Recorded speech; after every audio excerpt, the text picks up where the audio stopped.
So Fabian, wir spielen 10 Bälle, Vorhand, Rückhand im Wechsel mit anschließendem Angriffsball und Rückhand-Volley-Abschluss. Okay, auf geht's.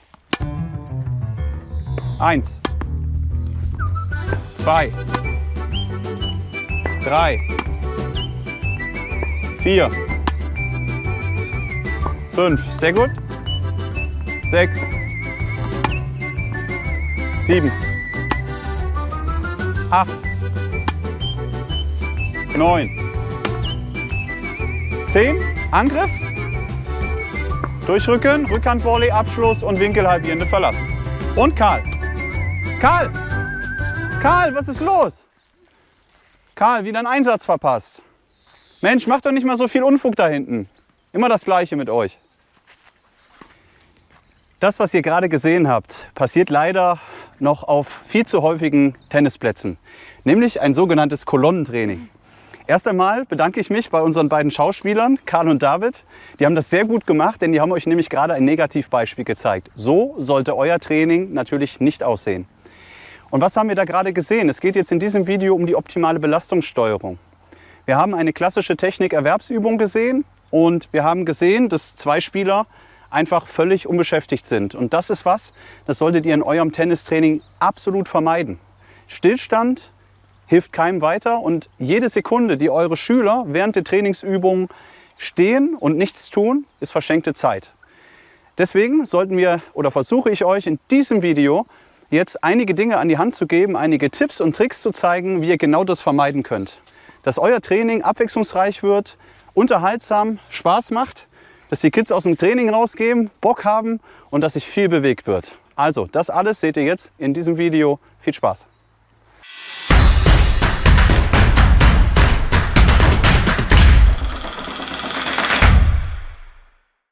Welche Übung wir jetzt machen, ist eigentlich egal. Wir gehen jetzt von dieser Übung aus, die ihr im Intro gesehen habt. Das heißt, wir haben die Aufgabe, Vorhand, Rückhand, Angriffsball, Volley zu spielen.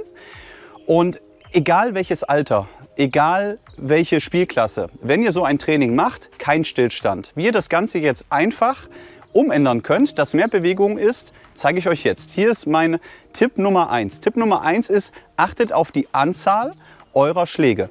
Ihr habt eben gerade im Intro ein viel zu langes Take gesehen für die Ausgangssituation. Wir haben hinten 2 wartende Spieler gehabt und haben 10 Bälle. Das ist viel zu lang.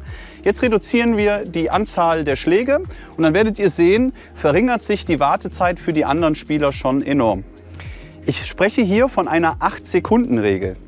Das bedeutet, wenn die Schüler 8 Sekunden stehen, länger als 8 Sekunden, ist das zu viel. Ihr müsst sehen, nach Möglichkeit gar keinen Stillstand und wenn, dann nur etwas kurz. Es kommt natürlich auch auf die Intensität der Übung an, aber wenn wir jetzt eine solche Übung wie gerade machen, 8 Sekunden mehr nicht. Und wir gucken mal, ob das jetzt aufgeht. Wir verringern jetzt die Anzahl der Schläge auf 4. So, und das ist jetzt das, was du machst. Also wir starten die Übung wieder erneut. Vorhand, Rückhand, Angriffsball und Karl macht sich jetzt schon bereit, ist in Bewegung und los geht's, Karl, auf geht's. Und jetzt zählen wir mal, wie lange gleich der Fabi steht. Angriffsball, durchgehen, Volley und über die Mitte raus und los. Und komm. Und jetzt zählen wir. Ab jetzt steht der Fabi. 1, 2, 3, 4, 5 und Fabi ist wieder dran. Ja? So. 1 und wir zählen beim Karl. 1, 2, 3, 4, 5 und Karl ist wieder dran. Okay? So. Einfache Änderung, große Wirkung. Natürlich haben die beiden jetzt sind entspannt zurückgelaufen und haben sich jetzt nicht verausgabt. Aber so ist es schon mal, dass die Aufmerksamkeit der Schüler bei euch ist, ja, und nicht irgendwie sich abgelenkt werden kann. Also einfaches Mittel, Anzahl der Schläge reduzieren und das auch immer im Blick haben, egal welche Übung ihr macht. Immer auf die Anzahl der Schläge achten. Und jetzt modifizieren wir das Ganze. Hier kommt nämlich mein Tipp Nummer 2. Du bist Vereinstrainer und möchtest dein Tennistraining auf ein neues Level heben. Dann habe ich etwas für dich, nämlich den Erfolgskompass für Tennistrainer.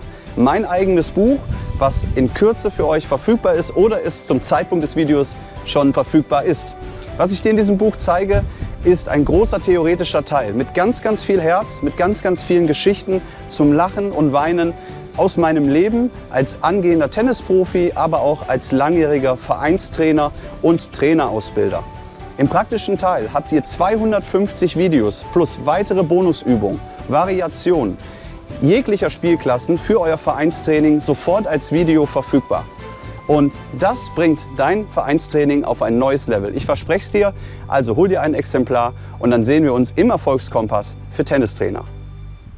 Tipp Nummer 2, auch relativ simpel. Ihr lasst die Spieler einfach die Bälle wieder einsammeln. Dadurch laufen sie erstmal eine Runde um den Platz. Aber jetzt auch hier auf die Anzahl der Schläge achten. Nicht zu wenig Schläge jetzt machen, denn dann wird es nämlich dann so sein, dass es zu schnell ist. Also deswegen wollen wir jetzt 6 Bälle mal spielen. Ich habe da mittlerweile so ein kleines Gefühl für. Und wir zählen wieder, ob diese 8-Sekunden-Regel greift. Ja? Also, wir machen mal, Achtung, 6 Bälle. Also wir haben Vorhand, wir haben Rückhand, wir haben Vorhand, dritter, jetzt kommt der vierte, jetzt kommt der Angriffsball und jetzt gehst du weg. Fabi läuft sofort rum und sammelt 6 Bälle ein. 2, 3, 4, ups, Angriff, 5, 6 und der Karl sammelt 6 Bälle ein. Fabi ist mittlerweile drauf. Ihr müsst jetzt aufpassen, dass ihr natürlich nicht abgeschossen werdet. 2, 3, komm Fabi, nicht trödeln. 4, hopsa, Entschuldigung, schlecht von mir. Das war natürlich kein Angriffsball. Und wir haben gesehen, der Fabi wäre jetzt sofort wieder zurück. Ja, das heißt, es gab jetzt hier überhaupt keinen Stillstand. Das ist natürlich sehr gut. Wenn ihr ein bisschen Pause geben wollt, dann macht 8 Bälle. Dann funktioniert das auch. Ja, aber so mit dieser einfachen Methode. Na, hätte jetzt gut, oder Fabi? Gib mal Feedback. Hat gepasst. Okay. Ne? Auch immer das Feedback eurer Schüler einholen. Wenn die sagen, ist zu anstrengend, oder wenn die sagen, ne, da ging noch was, dann könnt ihr das adaptieren. Tipp Nummer 3, einfach eine Side-Activity einbauen. Das bedeutet, durch Side-Activities könnt ihr die Zeit verlängern und könnt diese Zeit sinnvoll nutzen in koordinativen Aufgaben, in Beinarbeitaufgaben, was ihr entsprechend wollt. Ich zeige es euch jetzt mal anhand der Koordinationsleiter. Wir haben hier Koordinationsleiter. Nach der Übung, nach dem Rückhandvolley soll die Koordinationsleiter durchlaufen werden. Ich stelle im Vorfeld sicher, dass die Schüler die Übung verstehen. Wenn die Schüler die Übung nicht verstehen, dann werden sie irgendwie so gemacht und dann hilft es keinem was. Ja? Also wir machen es direkt etwas schwerer für euch. Dip, dip, dip, ne? Den Klassiker, den kennt ihr. 1, 2 außen, 1, 2 außen, 1, 2 außen, 1, 2 außen, 1, 2 außen. Ich lasse mir das jetzt erstmal bestätigen, indem jeder von euch da einmal durchgeht, dass ich auch weiß, dass ihr das könnt. Und erst wenn ich weiß, dass die das können, genau, ja, da kommen die Fußballer hier. Macht es etwas langsamer, dafür genauer, nicht, dass ihr die halbe Leiter da mitreißt. Ne? Genau. So, die Übung nehmen wir jetzt einfach mal mit auf. Was jetzt relativ klar ist, das ist eine sehr schnelle Übung, die wird euch nicht viel Zeit einholen lassen. Ja? Das bedeutet eigentlich auch hier wieder die Anzahl der Bälle kurz halten. Ich zeige es euch jetzt nochmal, wie es in der Anwendung aussieht, und dann besprechen wir noch weitere Möglichkeiten von Side-Activities. Ja? Für Side-Activities habe ich auch ein Video gemacht, ein separates Video auf YouTube. Da geht es nur um Side-Activities. Guckt es euch mal an mit Timo und der Charlene. So, wir starten wieder mit 4 Bällen. Auf geht's. Vorhand, Rückhand, Angriffsball und Volley raus. Und jetzt geht's los. Und wir zählen gleich mal wieder, ob es die 8-Sekunden-Regel, Angriffsball beim Fabi greift und raus. Und der Fabi steht jetzt 1, 2, 3, 4, Angriff, 5, 6, 7, 8. Und jetzt muss das Anspiel kommen, sonst ist die Wartezeit zu lang. Ja? Und ihr seht, das geht dann hier auf. Die Koordinationsleiter wird durchlaufen. Und jetzt ganz wichtig, ich muss als Trainer die Side-Activities im Auge haben. Das ist wichtig, dass ich immer nachkontrollieren kann, machen die das richtig oder nicht. Baue ich die Side-Activity jetzt hinter mir auf, ist es nicht gut, denn da kann ich nicht den Erfolg und die richtige Ausführung kontrollieren. Jetzt kommen wir zu einer Variation zu den Side-Activities. Ich will euch jetzt nicht 1000 Side-Activities zeigen. Ihr wisst, was ihr machen könnt, was koordinative und konditionelle Dinge sind. Wenn ich aber jetzt wirklich ein bisschen Zeit einholen möchte, angenommen, ihr habt jetzt wirklich nicht eine Dreiergruppe da hinten, sondern eine Vierergruppe, dann verlängert sich ja die Zeit. Dann muss ich schon, wenn ich so eine Übung mache, Zeit einholen. Und das schaffe ich, indem ich zum Beispiel mehrere Side-Activities hintereinander knüpfe. Jetzt hier habe ich mal ein paar Reifen aufgebaut und jetzt könnte eine Side-Activity folgendes sein.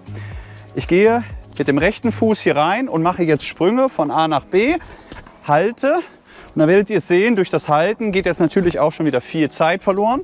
Und jetzt haben wir hier noch eine Powerbar und hier machen wir noch Tappings, 10 Sekunden auf der Stelle oder 8 Sekunden. Das müsst ihr ein bisschen ausprobieren, je nachdem wie viel Zeit ihr braucht.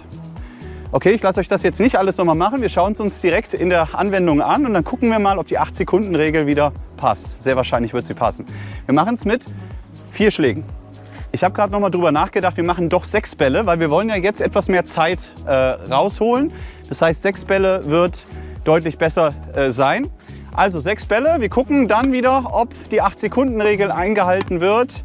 2, 3, 4, 5. Entschuldigung, Angriff schon. Entschuldigung. So, und Volley. Und jetzt rausgehen. Den Ball nimmst du noch kurz mit. Und genau, dann in den Parcours und Karl startet. 1, 2, 3, 4, 5. Durchgehen, Volley und raus. Und 1, 2 und wir zählen. 3, 4 und jetzt merken wir, ja, erstmal muss der Ball raus, aber wir merken jetzt, entweder hat es der Fabian jetzt zu schnell gemacht, das muss ich als Trainer natürlich sehen, oder die Belastungssteuerung ist nicht gut, weil doch 6 Bälle zu viel waren. Also mein erstes Gefühl war doch besser. Das muss man über die Erfahrung dann sehen. Der Fabi hätte jetzt die 8-Sekunden-Regel überschritten, daher weniger Bälle nehmen.